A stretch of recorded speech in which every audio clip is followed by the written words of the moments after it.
Good morning, and welcome to the first Rooster Booster breakfast of 2021. Doesn't that feel great to say? See you 2020. It's 2021. I'm Chad Benefield, your host for the morning, and we're so pleased you're with us today because we got a great program lined up for you, of course, the state of the city and county addresses today. Some of you look amazing. You look like you're ready to tackle 2021. I see you signing on. Some of you already look like you've accomplished a couple of resolutions. Others, you kind of seem like you're still sort of dragging and slowly making your way into the new year. In fact, I won't judge you. Yes, that is my Christmas tree. Yes, it's still up, and no, I will not be judged. In fact, I will just tell you that country music sensation and legend, icon, Dolly Parton, says that she leaves her Christmas tree up well into January. In fact, she always leaves it up until her birthday, which happens to be January 19th. So you know what? Maybe I'm going to just leave it up until my birthday, which is November 5th. Hey, we're so glad you're with us this morning. Gonna have a great program for you. So kick back, relax, settle in, and let's get ready for Rooster Booster today. And to kick us off, we have a very special guest from Girls Inc. I love this. With our invocation and our prayer, y'all please welcome to the program, Lachey Vera. Hi everyone, and Happy New Year. My name is Lachey Vera, and I am a proud member of Girls Inc. Learning Academy, which is where I am now. I love this place. 2020 has been hard on us all, but it is important that you know that Girls Inc. has been there for the girls, the families, and the community. Girls Inc. has never lost focus on the mission to keep girls strong, smart, and bold. Yes, you guessed it. It is time for the Athena Awards 2021.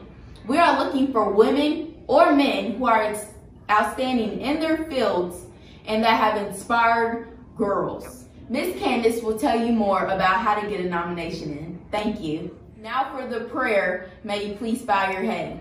Dear God, thank you for bringing us together during the pandemic, dear God. Thank you for allowing Girls Inc. Thank you just for allowing us to stay here in the land of the living, God. Thank you for strengthening us, dear God. And thank you for all you do. Amen. And now the pledge. I pledge allegiance to the flag of the United States of America and to the republic for which it stands, one nation, under God, indivisible, with liberty and justice for all. Thank you. Of course, a big shout out and thank you to Girls Inc. for being with us today as we kick off 2021. And just like that, folks, it is time for our very first chamber update of the new year. It's hard to believe, but I know so many people are so glad that we have rolled into a new year, and we're looking so forward to what this year has to bring for the community. So without further ado, I'm going to bring in my dear friend and the CEO and president of the Greater Owensboro Chamber of Commerce. Here's Candace Brake with our chamber update. Hello and Happy New Year to everyone who is joining us today for our State of the Community Address. It's so good to see you and be with you, and can't wait to be with you in person again soon. I want to just tell you about what's going on at the Chamber this month. First of all, we are in the middle of a short legislative session. We're monitoring daily legislation and developments that are important to you and your business. We've got your back there, and continue to work diligently with our lobbyists on the ground there in Frankfort and our legislative delegation as they move through this session of 2021. A special thing happened this week. The city of Owensboro has announced a new fund for supplemental income for employees of restaurants and bars here in Owensboro within the city limits. They are estimating that's around 130 businesses. Very important that they receive the application soon. So please make sure to, if you know a restaurant or bar, this is really important for their employees. It's a good way for their employees to be made whole in a year, in a time that has really been difficult for so many people and so many who have been struggling. With that in mind, we want to continue to remind people to shop local, to eat local, to do whatever they can do with their local favorite watering holes and gathering places. We want to make sure that these people are with us on the other side of this, and the end is so close. So we got to keep going. We have to keep supporting one another and keep up the good work as a community to make sure our local businesses stay intact. We have a lot of dates coming up. So our Farm City Breakfast virtual style will be February the 27th.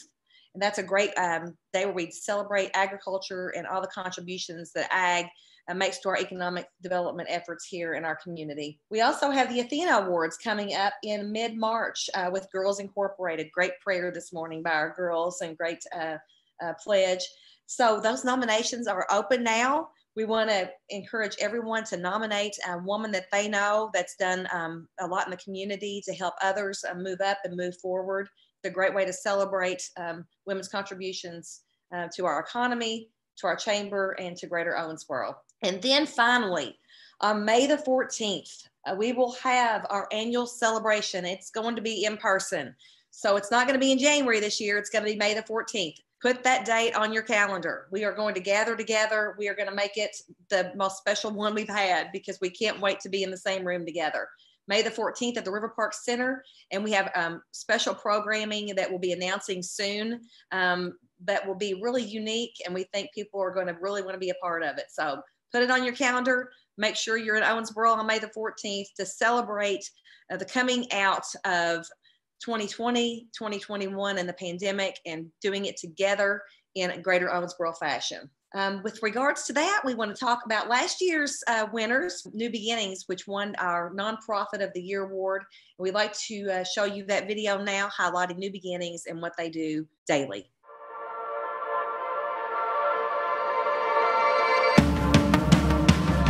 It was exciting to be nominated and to be with such a group of great nonprofits that were nominated.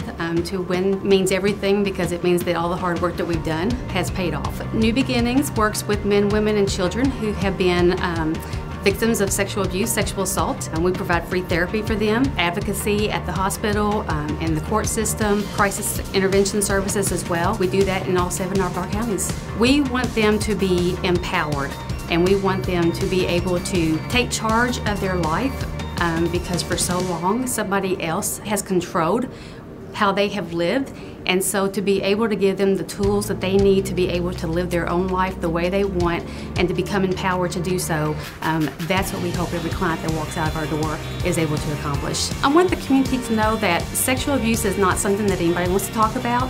It's a reality though, and you know, it doesn't have to be something that we shy away from. I think that, you know, as a community, if we gather around these folks and get them through the process, it makes the whole community better. And so, you know, we're glad to be a little bit part of that. And thank you to Carla and the crew at New Beginnings for all they do to take care of those vulnerable in our community and be there for people who need it the most. This month, our renewals, we want you to take a look at this list. Remember, these renewals are people who are investing in the Owensboro community. They understand that being part of the chamber is not just about the networking opportunities, the programming opportunities. It's also about investing in something bigger than yourself. And collective efforts in Frankfort, in DC, and our overall building a better, stronger community. Thank you to all those members. And we ask for you all to please shop with one another and to continue to build our economy. We leave you today with a very special announcement that we'd like to share.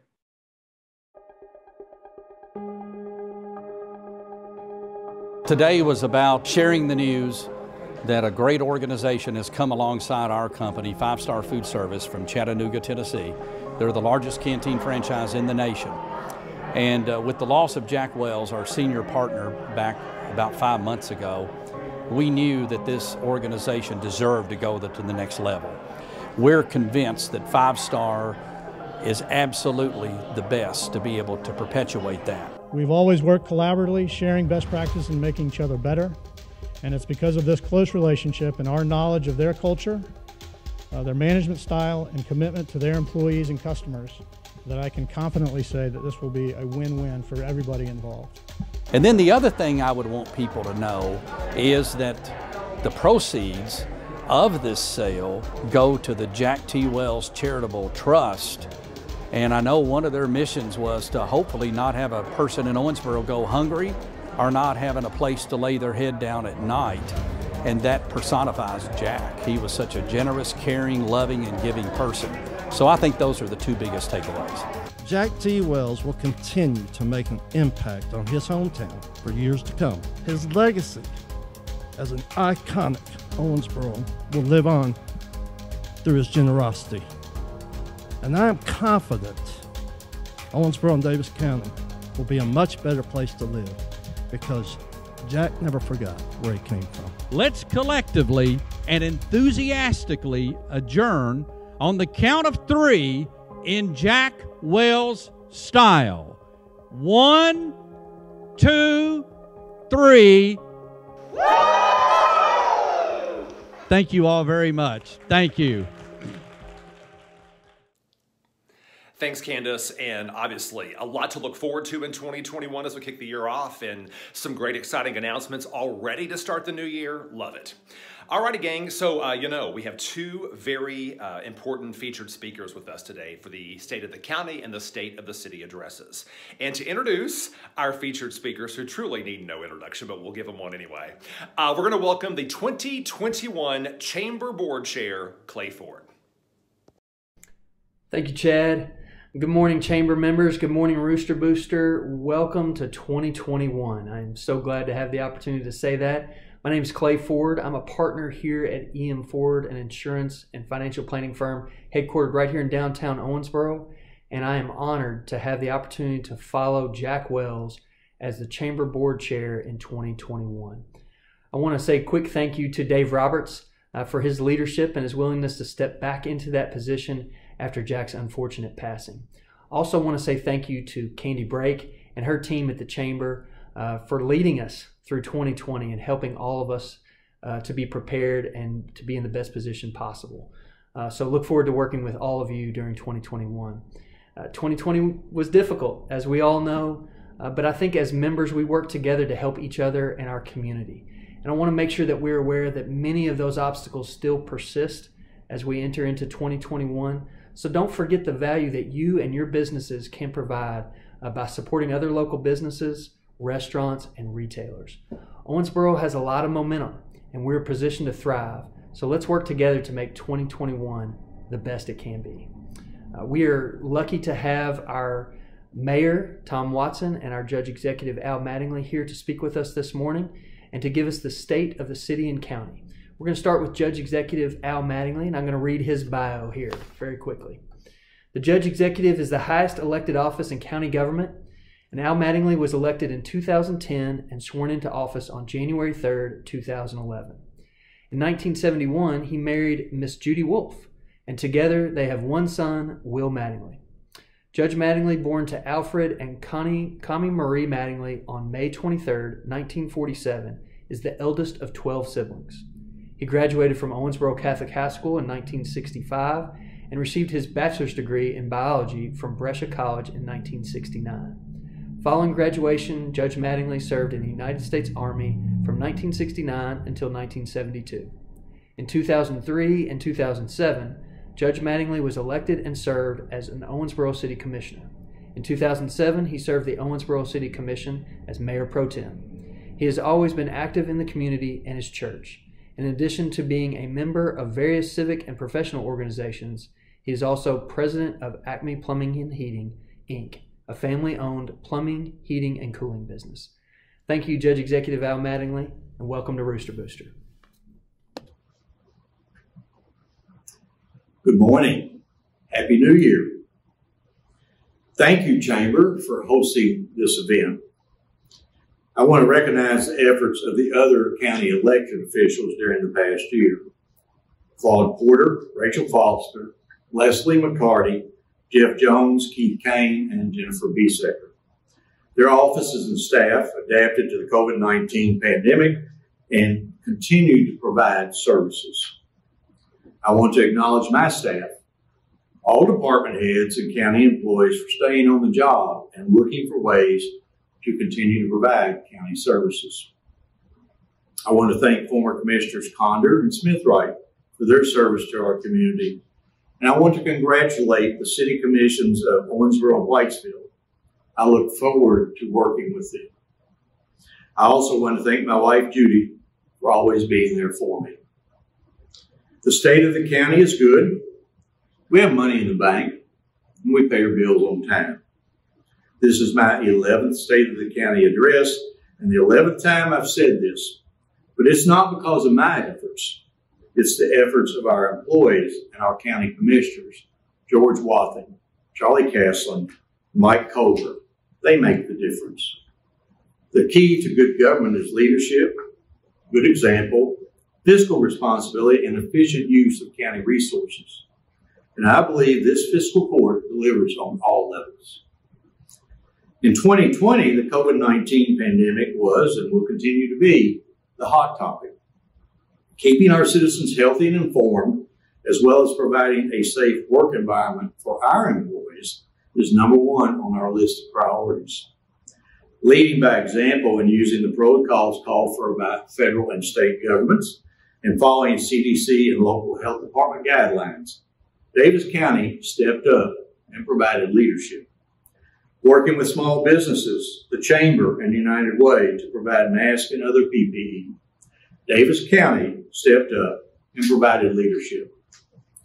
From providing relief to bars and restaurants having a Daviess County business license, to extending the due date for paying net profits taxes, delaying a scheduled increase in occupational taxes, and waiving county alcohol renewal fees, Daviess County stepped up and provided leadership.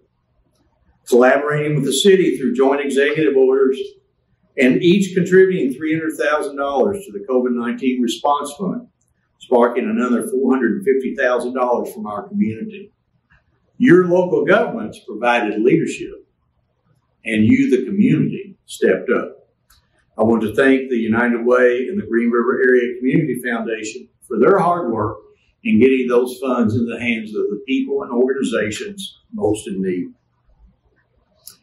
Daviess County Fiscal Court delivered a balanced budget providing all the services that we are constitutionally and statutorily required to provide, and we did it in the midst of a worldwide pandemic. Even during this trying time, we worked with our legislators, the Kentucky Transportation Cabinet, to locate a real ID center in Daviess County. We moved forward with a new $6 million communication system for our first responders.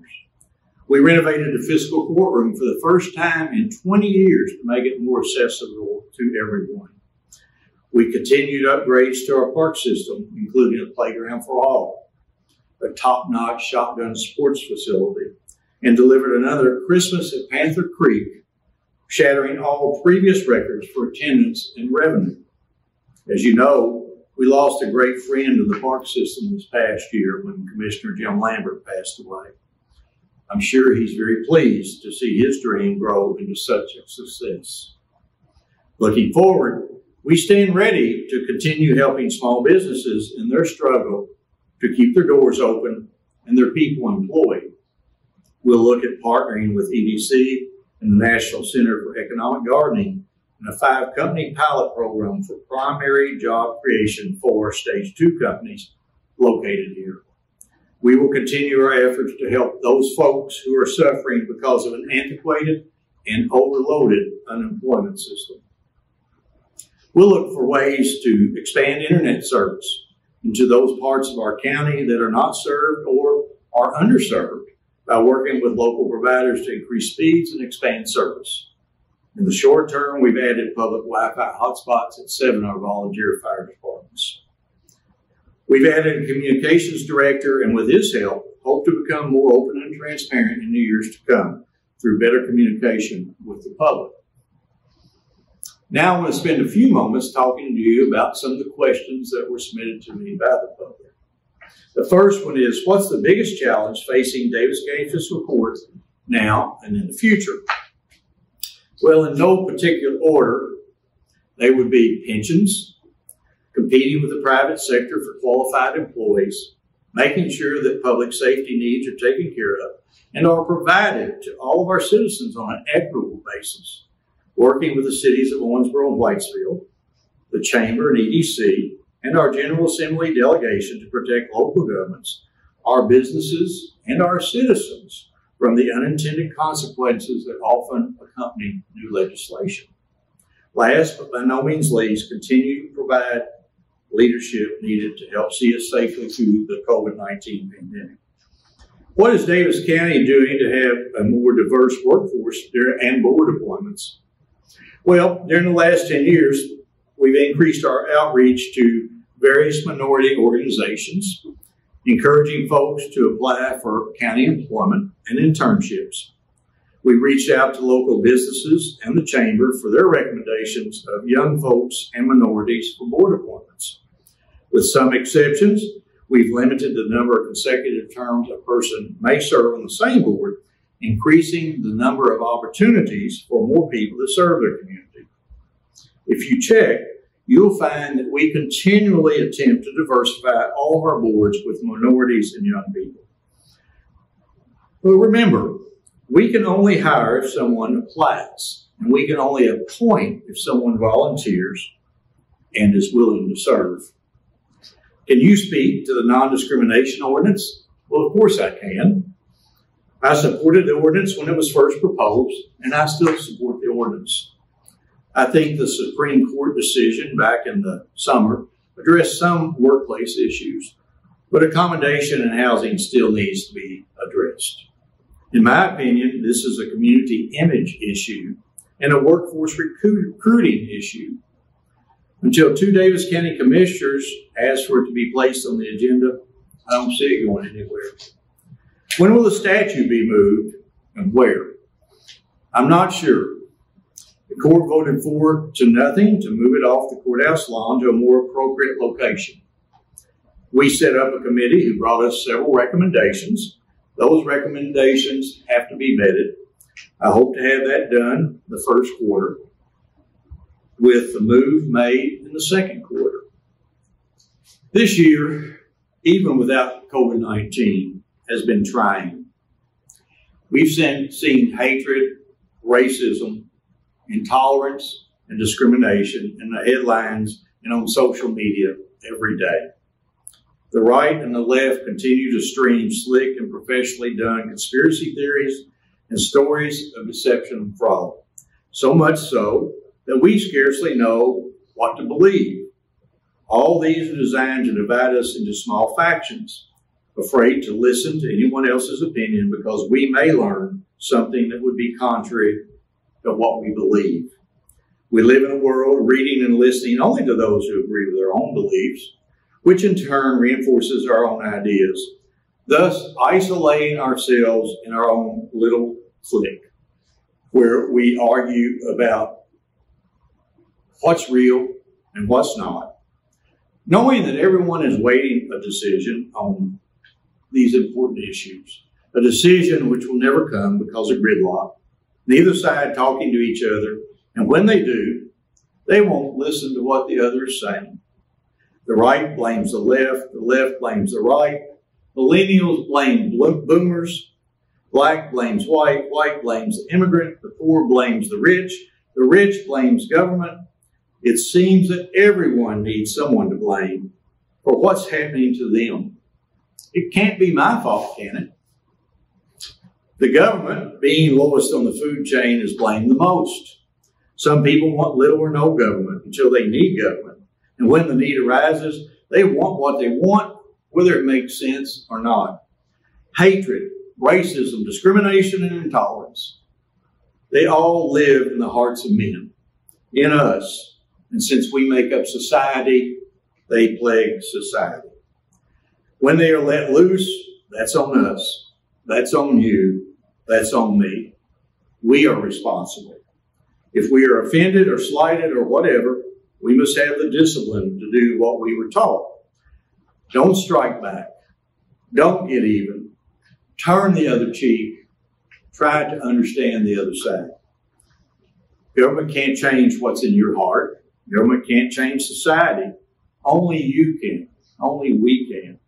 In Scripture, we're told, harden not your heart, to forgive those who trespass against us so that our own faults may be forgiven. This is so hard to do. But we must make the attempt, for this is what sets us apart. This is the high road we must travel if we are to resolve our different beliefs and our different views. If we are to have equal justice under the law, we must reconcile what is in our own heart. And when we do that, when those in power step up Lead the way, lead by example, and only then will society change. I will not lose faith in us. I will not lose faith in society. I'll not lose hope for a better time. I'll not turn my back on the nation of laws that I served in the military to preserve, and my father fought in a world war to protect. And I will not lose hope, for he who loses hope despairs in God's all-encompassing love. If we lose faith, if we lose hope, if we fail to love our fellow human being, then hatred and racism and discrimination and intolerance wins. We cannot allow this to happen. Thank you for allowing me to serve as your county judge. God bless you, our community, our Commonwealth, and our nation. Thank you, Judge. And now for our next speaker, Mayor Tom Watson. Tom Watson is the president and co-owner with his wife, Barbara, of Tom Watson's Prosthetic and Orthotics Lab, Inc., with offices in Owensboro and Evansville. Tom studied at the Northwestern University Medical School at Rehabilitation Institute of Chicago. He entered the field of prosthetics and orthotics in 1972 after a construction accident left him in need of a new prosthesis, but without the resources to procure one. Tom has served on many local, state, and national boards and has spent many years as a paraprofessional football and baseball coach at the high school and collegiate level. He was a founding member of the Youth Football League called the KFL as a player safety coach, where he was honored with a Lifetime Achievement Award for his work with youth sports. Watson was a recipient of the Owensboro Public School Hall of Achievement Award and was honored by the American Orthotic and Prosthetic Association as a recipient of the Lifetime Achievement Award for Excellence in Prosthetic Care for people with limb loss. He is on the foundation board for the Owensboro Community and Technical College, and Watson first served as mayor of Owensboro from 2005 to 2008. He was reelected in 2016 for a second term and is now entering his third term. Tom and his wife Barbara have two sons, David and Jeff Phelps, two daughter-in-laws, Tricia and Crystal, and 7 grandchildren. Thank you, Mayor Tom Watson. Welcome to Rooster Booster. Thank you, Clay. You finally look older than 7 years old with that beard. On behalf of the City Commission, past and present, all our city employees, all our retirees, we're very happy to be here today, albeit Zoomy. This is your leadership in the city of Owensboro next year. Mayor Pro Tem Larry Maglinger, Commissioner Mark Casselin, Commissioner Jeff Sanford, and Commissioner Bob Glenn. I always like to highlight our finances. As you can see, our fund balance increased by $10 million over the last 4 years. This represents a 113% increase over the last 4 years. The ending fund balance was $18.9 million, representing 119 days of expenditures, and our occupational net profits taxes increased by $7.9 million over 2017. Through growth in our wage base, we've had an average annual increase in occupational taxes over 3% per year for the last 3 years. This is the best indicator of how well our local economy is doing. This just gets to show you that, we have 3,154 occupational business licenses that were submitted from 2016 to 2019, and 1,046 in COVID-19 2020. A couple of the neat things that are going on that kept going on during the pandemic, the Owensboro Riverport continued to move forward with the build grant. Thanks to about $11.5 million. It was a grant, phase 2, final design for the Owensboro Riverport road widening project is complete. In November of 2020, AEI and ORA completed the final design review with Kentucky Transportation Cabinet and entered phase 3, which indicates or includes the right-of-way acquisitions and relocating utilities. Construction is planned for 2022. Really cool project. Safety is involved, and thank goodness we have Brian Wright out there leading us on it. This is a little bit of a difficult slide to look at. but it does give you an idea of what's going to be going on with Highway 54 widening. You know, originally it was omitted from the budget unintentionally, someone said, but the Kentucky 54 widening project got back in the plan. The plan includes $5.7 million in fiscal year 2021 for utility work and $10 million in fiscal year 2022 for construction. Total project cost is estimated at $61.25 million. Quite the project. It's going to be very special for our community. This is a little bit wordy too. It just has to do with our transportation improvement program. It's part of the grant money that we've obtained over the last few years. And it really, through 2026, it's $93.175 million, which got Old Hartford 54, Natcher, Clever Cary, improving Kentucky 144, widening 331, and improved Fairway Drive. That's pretty neat. Now, this project's been on the burner for 50 years in the Indiana side and about 30 years on the Kentucky side. And the last Mid-State Corridor project public meeting was held in February of 21. At this meeting, they had a real high-level discussion and analysis on screening each route. One of the things that's holding this project up is really trying to decide how to get to Huntingburg area from 69. There are 5 routes were chosen to move forward. It takes an unbelievable amount of time. And I'm only interested in the project because we're trying to get from the Natcher Bridge to Huntingburg in 4 lanes, 26 miles of highway. And that would give us a north-south corridor from I-64 to I-65. One of the pretty cool things that the city did once the pandemic got to us was they unveiled a COVID-19 plan. They were committed to supporting our residents. The city of Owensboro offered small business COVID-19 emergency relief grants, which provided $2,500 to small businesses in rental assistance program, which provided up to 3 months of rental assistance to eligible renters, and $18 per month credit to all city commercial sanitation accounts. We continue to process agreements for approved applications for the small businesses and rental assistance program. From the initial $294,000 we got from the Community Development Block Grant funds from the CARES Act. The rental assistance applications we've paid so far, 101 grants totaling $186,000, and have 13 that were all are approved and still waiting necessary paperwork in an effort to really provide some assistance to the restaurants and bars who were forced to operate at a reduced capacity. The city has waived the license fees and the permit fees to allow them to expand to the sidewalks and for extra seating. The city and the county each pledged $150,000 on 2 separate occasions for a combined total of $600,000 to local COVID-19 fund.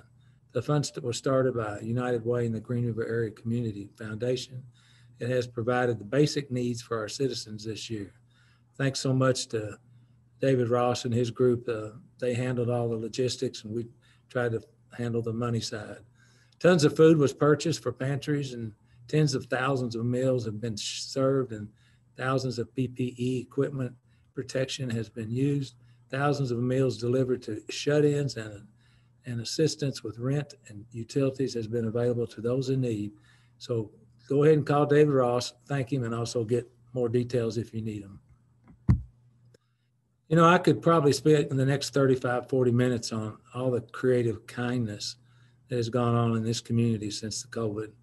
It's amazing what comes from a pandemic. You really find out just the heart of our community.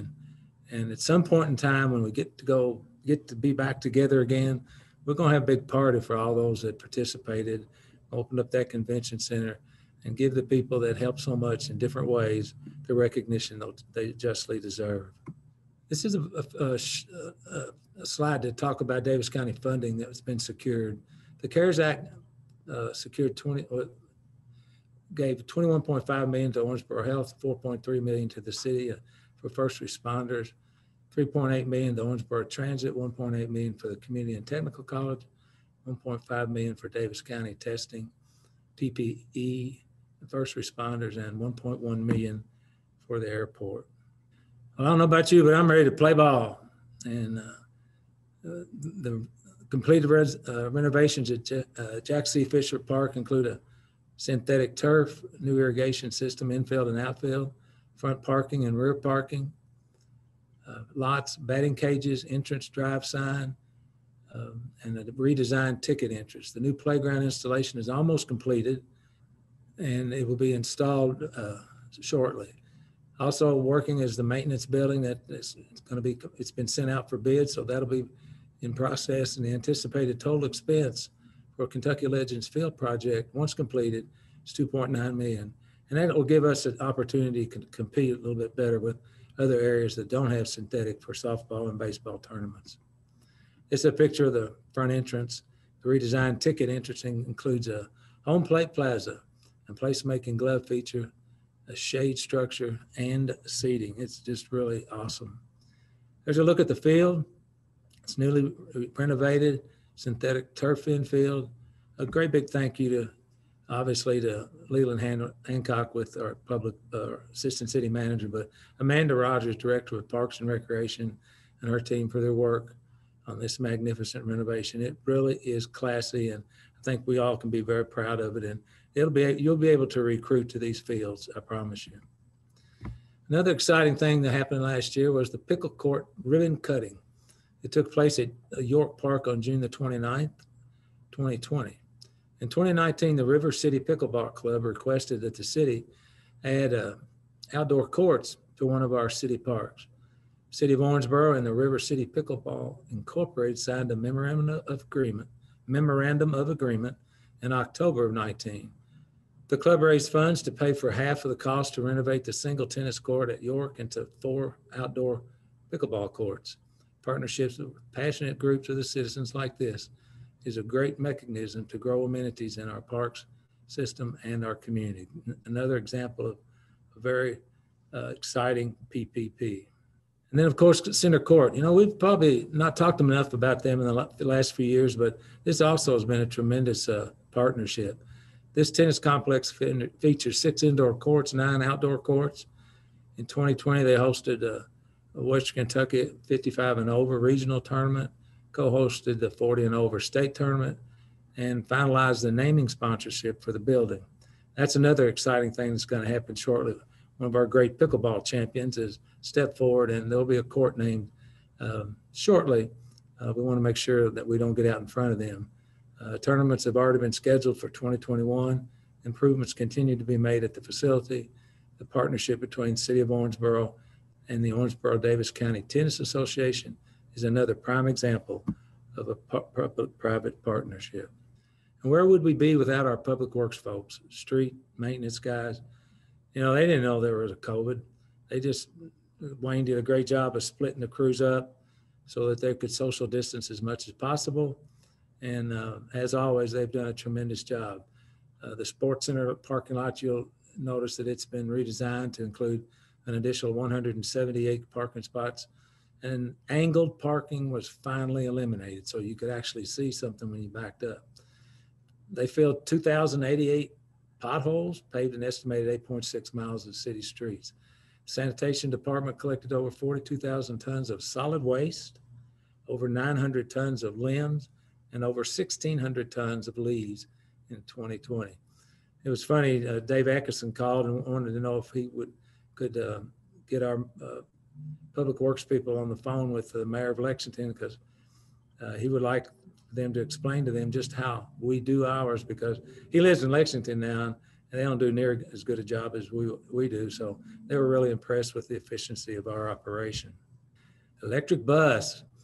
Owensboro Transit System recently received a grant for more than $1 million to purchase the city's first fully electric bus.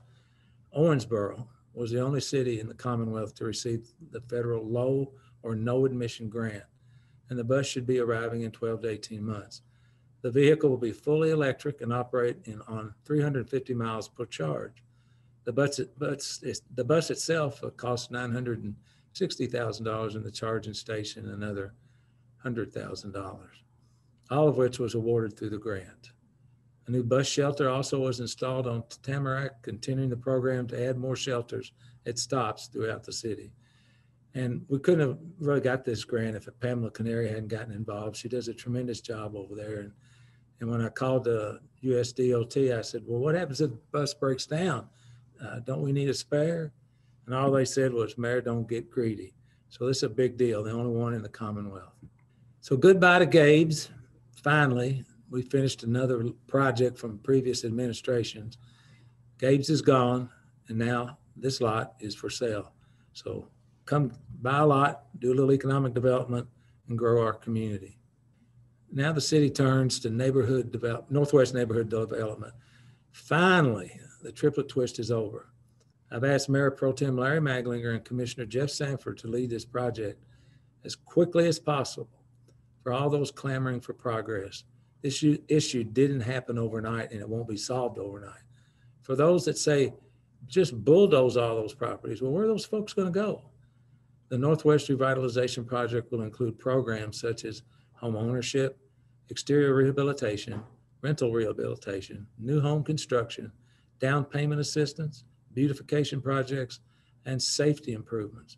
Over the next 5 years, the city is expected to invest over $3.8 million in federal funding, both through HOME and CBDG grant funds in this area. Everyone's excited about this project getting underway.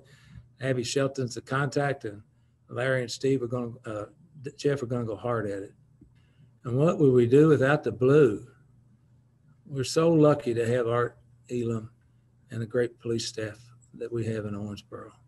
The city entered into a partnership with the community college and technical college to begin a Project Badge initiative. This allows OPD recruits to earn their associate's degree during law enforcement training. Recruits are able to take their general election education requirements at OCTC to earn an associate's in applied science and criminal justice, thus satisfying the revised education requirements. This is a big deal. And I'd like to personally thank you from the community to Dr. Scott Williams and Mr. Mike Rogers with OCTC for their efforts in making this happen. OPD also created a 10-member unmanned aerial vehicle team who are trained and certified to fly the department's drone inside the city limits. You know, and as young as our department is, that's right up their alley. So I don't know if Art could handle this or not. The drone can be used to search for a missing person or suspect. It can document a crime or an accident scene from the air, or scan, stream a video to the controller. Back to blue. Chief James Howard is our chief of fire department. They've done a great job of continuing to recruit a lot of great young people for our fire department. 7 firefighters graduated from Owensboro Fire Department Recruit Academy on February the 18th. These recruits came out of the training academy as sworn firefighters and began working on the frontline engines, responding to fires, medical emergencies, and rescues. The old fire safety house was in disrepair and was replaced this summer with a new safety house trailer from Mobile Concepts that includes a classroom area as well as a kitchen and bedroom props to teach home safety to our area children. Owensboro Fire Department responded to over 8,600 incidents this year, with about 300 of those fire-related and over 6,600 involving rescue and EMS components. Their overall run volume increased from the previous year due to 6% increase in the EMS calls over 2020. Thank you, firefighters. Well,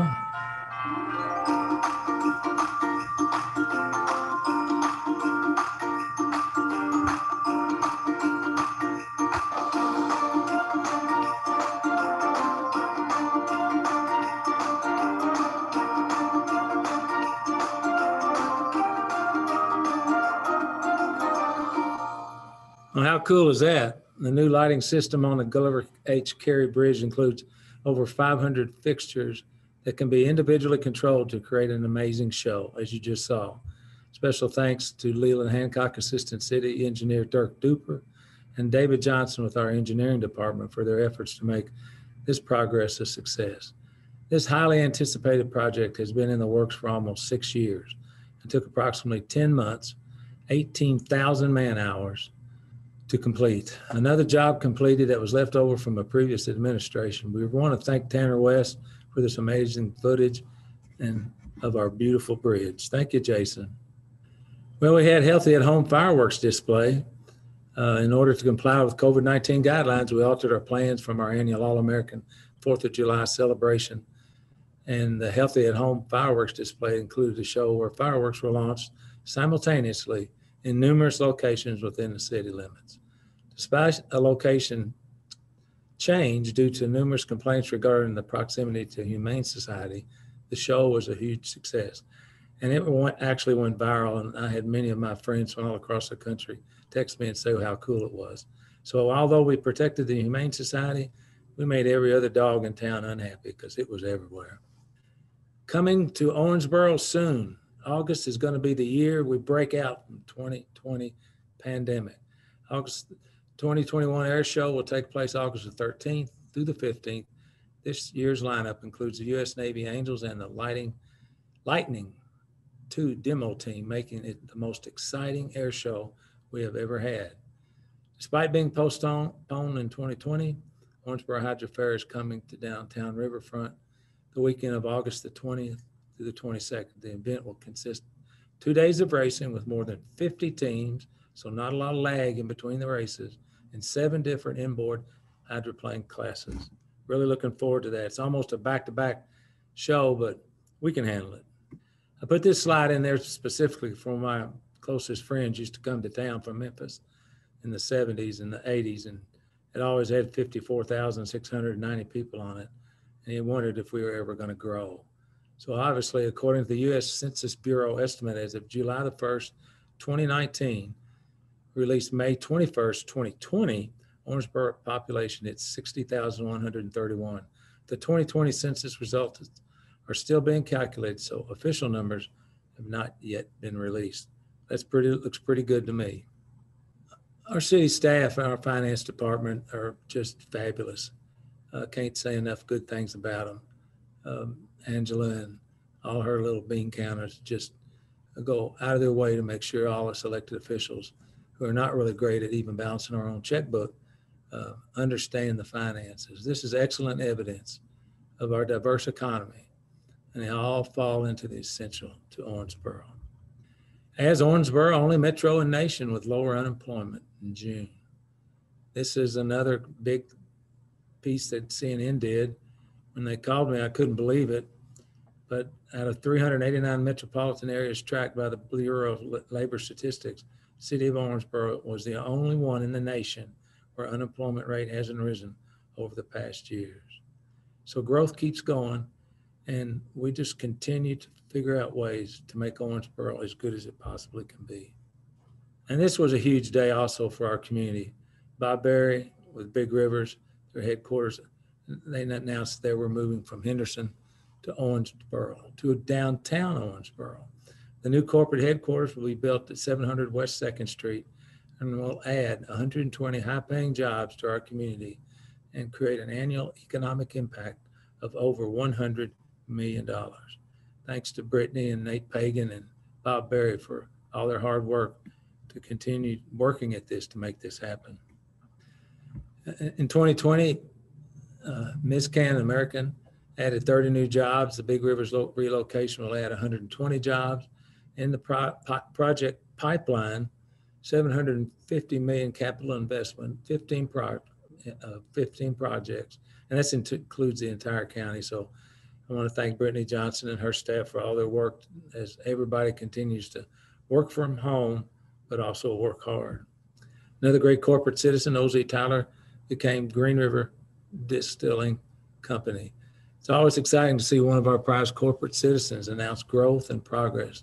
O.Z. Tyler, now Green River Distilling Company, is poised to bring even more notoriety to OBKY. Thanks to Jacob Call and all his hardworking team for all they do. And a special tip of the cap to Aaron Kaiser for all his talents to dress up some of those buildings that were built a few years ago and give that place a whole new facelift. And like according to the paper, one of the most important things that happened last year was we got two new breweries in Owensboro. So, because after 117 years without a brewery in Owensboro, Owensboro now houses two breweries. The Prue Bridge Brewery, located 800 West 2nd Street, opened their doors in July, and Mile Wide Beer Company, located at 119 East 2nd Street, opened in November. We're lucky to have two unique establishments join our downtown community. And if you look, the only person with gray hair in either one of those pictures is me. So that's a lot of young people that are making our community better. I would like to take a second to congratulate Owensboro Health for the recent acquisition of Twin Lakes Regional Medical Center in Litchfield or Grayson County.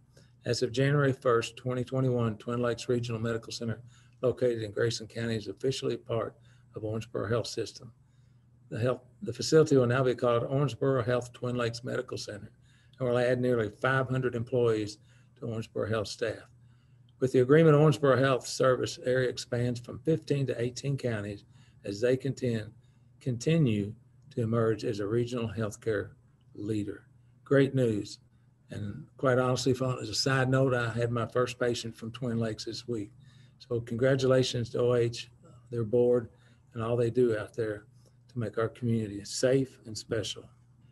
Last year, I guess it was, I got in touch with the HIDA folks in Washington and asked, could we have an opportunity to apply for designation of HIDA to combat meth. Attending this meeting was the FBI, the DEA, the state police, Owensboro Police Department, Daviess County Sheriff's Department, U.S. Attorney Russell Coleman and his staff. All these parties are already working together, and it's not that I didn't think they were, but all I was trying to do was see if we could find some more federal dollars to assist them in their work to try and rid methamphetamines from our community. And this is an exciting opportunity. The city broke ground on the Fairview Drive extension. The extension of Fairview Drive is another textbook example of successful public-private partnerships, or PPP, which has become the buzz acronym for economic development over these past few years. Two private developers, the Daviess County Public Schools, the Commonwealth of Kentucky, and the city of Owensboro all came together to make this happen. Resulted in $3,500,000 construction project to build a much needed connector between Fairview Drive and the Downs subdivision on the east side of town through the intersection of Kentucky 603 and Hayden Road near Gateway Commons and the hospital. We actually annexed more than 46 acres into the city. This also created two major development parcels with an estimated economic impact of over $50 million in the next 10 years.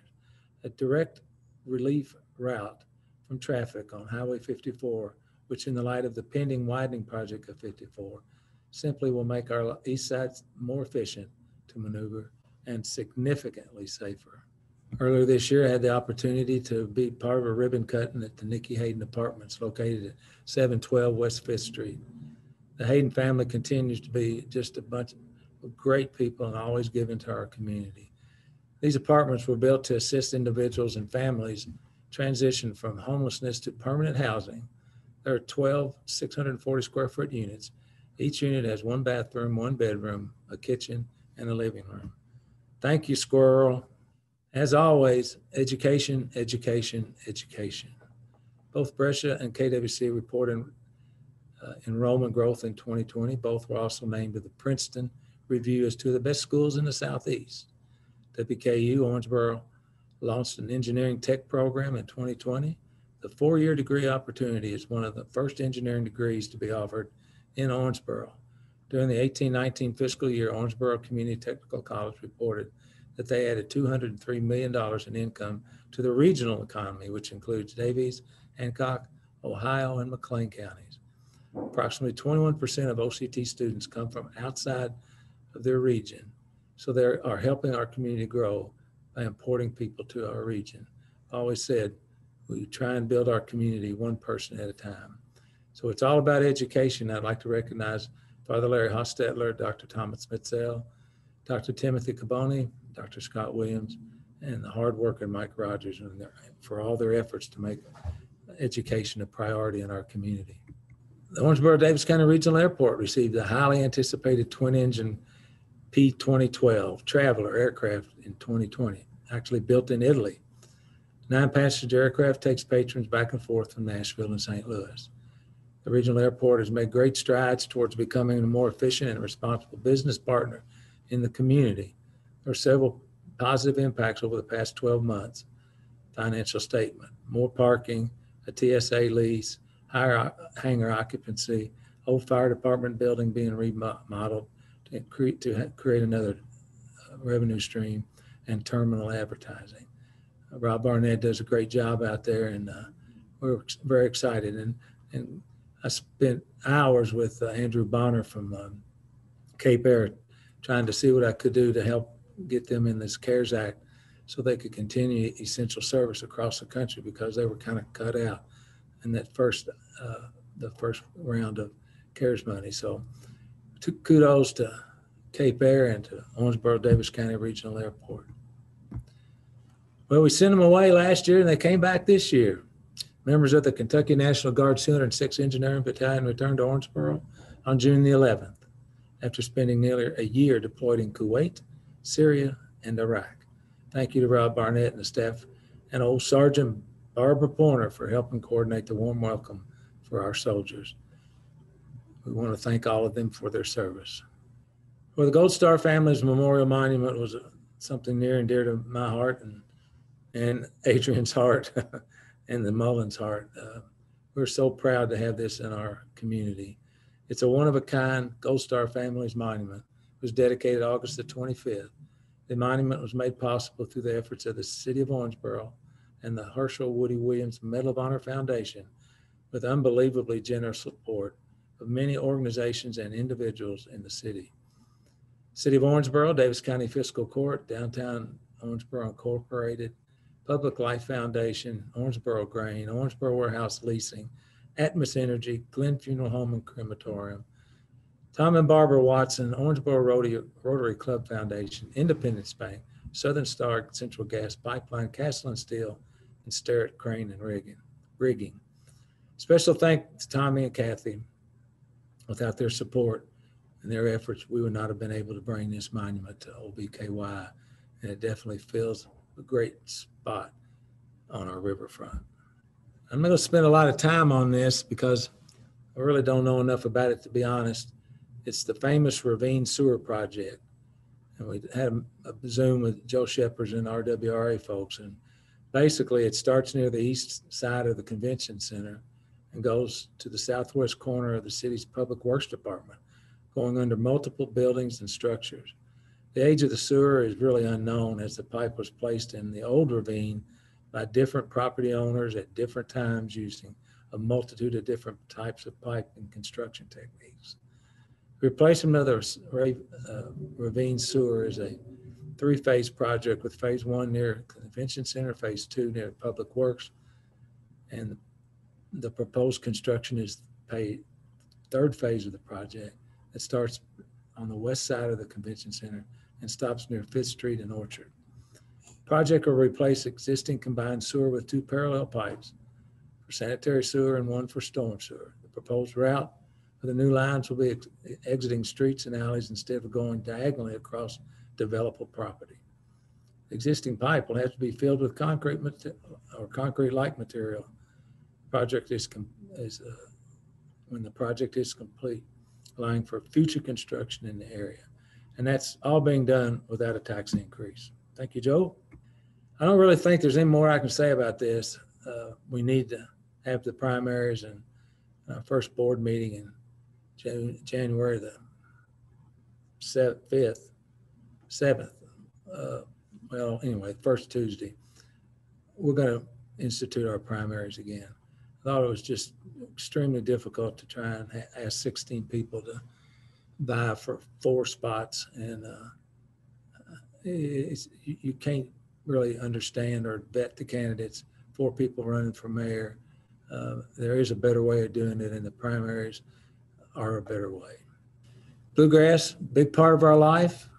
Obviously, they were closed down too, but they did a couple of things during the year that continued to promote bluegrass music. The Bluegrass Unlimited magazine and Jason Tanner's publication group are working hard to bring that magazine up to speed. And the Bluegrass Initiative is coming soon, so stay tuned. Well, I don't know, there's a whole lot I could say about my friend Jack that hasn't already been said, but Jack Wells was one of a kind. He went from Fargo Street to what we call Manhattan on the Ohio and with the Enclave.